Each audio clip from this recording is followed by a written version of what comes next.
L'alliance entre un mari et sa femme, c'est une alliance de chair et de sang. C'est pour ça qu'à un moment on dit, ce n'est plus moi qui vis, mais c'est Christ qui vit en moi. Tu es une épouse. Et l'époux veille sur son épouse. Bien aimé dans le Seigneur, dans Actes chapitre 9, la Bible déclare que Jésus s'est présenté à Paul, Saul de Tarse qui persécutait l'église. La Bible fait comprendre que Saul avait un édit pour enfermer les chrétiens et les persécuter, les tuer même. Mais quand Jésus apparaît à Paul, sur le chemin de Damas, dans Actes chapitre 9, il dit, Saul, Saul, 2 fois, pourquoi me persécutes? Il n'a pas dit, pourquoi persécutes-tu l'église? Pourquoi persécutes-tu les frères? Il dit, pourquoi me persécutes-tu? Parce que l'église, c'est Christ. 1 Corinthiens chapitre 12 au verset 27 nous dit, nous sommes tous les membres de Christ, chacun pour sa part.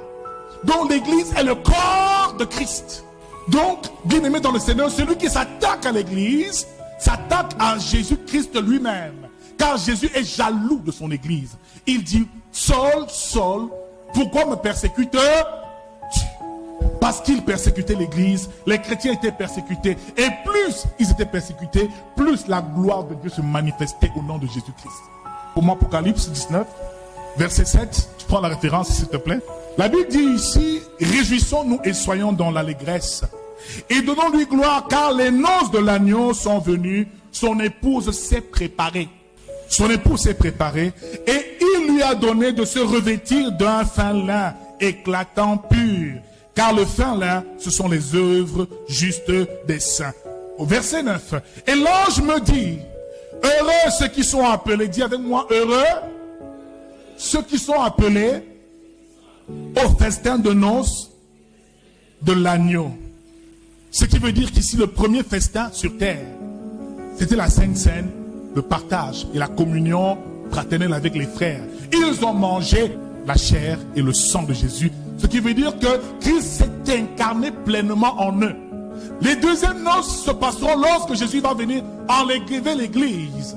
Il y aura donc un banquet qui sera organisé qu'on appelle les noces de l'agneau où nous allons tous participer. Je veux que tu participes à ce banquet au nom de Jésus. Que nous y soyons et que ce mariage soit célébré, ce qui veut dire une union sacrée entre les enfants de Dieu et leur Seigneur. Nous sommes une épouse. Et Christ pleure sur son église. Il défend l'église. Frère, Christ est donc le chef, la tête de l'église, et nous ne sommes que les membres. Ce qui veut dire aussi que Jésus a deux corps. 1 Pierre chapitre 3 au verset 21 nous dit que Christ ressuscite et est assis à la droite de Dieu le Père. Christ ressuscite. Il est donc à la droite de Dieu le Père. Mais bien aimé dans le Seigneur, ce qu'il faut comprendre aussi, c'est que son corps est resté sur terre. L'église est le corps de Christ. Alors il y a deux corps, le corps céleste ou le corps divin, sa nature divine, mais aussi son corps physique et spirituel sur terre que représente l'église. L'église est dans le corps de Christ. Donc Jésus ne peut pas être heureux tant que son corps ne revienne à lui. Comme l'homme ne peut pas être heureux tant que sa côte ne lui est pas restituée. Car nous sommes un en Jésus-Christ, comme il est un dans le Père. Il s'agit d'un mariage. Il s'agit d'une union sacrée. Alors faisons attention à la façon dont nous nous comportons à l'église, dont nous vivons à l'église, dont nous célébrons notre Dieu ou notre Père et dont nous exaltons sa présence. Frère, le jugement commencera par l'église. C'est pour nous que Jésus viendra prioritairement, d'abord nous enlever. Par la suite, il y aura ce qu'on appelle le jugement de la terre. Ce qui veut dire que nous devons, en tant qu'église, réaliser que nous sommes le corps de Christ.